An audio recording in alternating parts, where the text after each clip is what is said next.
ಪೂಜಾ, ಒಂದು ಭಕ್ತಿ, ಒಂದು ಗೌರವ ಎಷ್ಟರ ಮಟ್ಟಿಗಿದೆ ಅಂತ ತಮ್ಮೆಲ್ಲರಿಗೂ ಗೊತ್ತಿರೋಂಥ ವಿಚಾರ.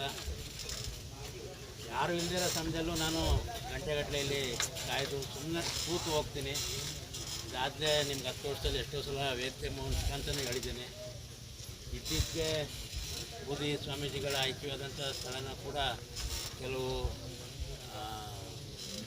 ಧರ್ಮ ಕಾರ್ಯಗಳನ್ನು ಶೇಖರಣೆ ಅವರೆಲ್ಲ ಮಾಡ್ತಾಯಿದ್ದಾರೆ. ಒಂದು ಹಂತದಲ್ಲಿ ಈ ಮಾದಳ್ಳಿ ಮಠ ಹೇಗಿತ್ತು ಅಂತ ತಮ್ಮೆಲ್ಲರ ಗಮನಕ್ಕೆ ಬಂದಿದೆ. ಈ ಕಳೆದ 15 ವರ್ಷದಲ್ಲಿ ಈ ಮಠ ಯಾವ ರೀತಿ ಅಭಿವೃದ್ಧಿ ಆಗ್ತಾಯಿದೆ. ಈ ಅಭಿವೃದ್ಧಿ ಆಗ್ತಾ ಜೊತೆಗೆ ಈಗ ಇನ್ನು ಮುಂದೆ ಅದು ಇನ್ನೂ ಖರ್ಚುಗಳು ಜಾಸ್ತಿ ಆಗುತ್ತೆ. ಅದರ ಮೇಂಟೆನೆನ್ಸ್ಗೆ ಇನ್ನೂ ಹೆಚ್ಚು ಪ್ರಕೃತಿ ಬೇಕಾಗುತ್ತೆ.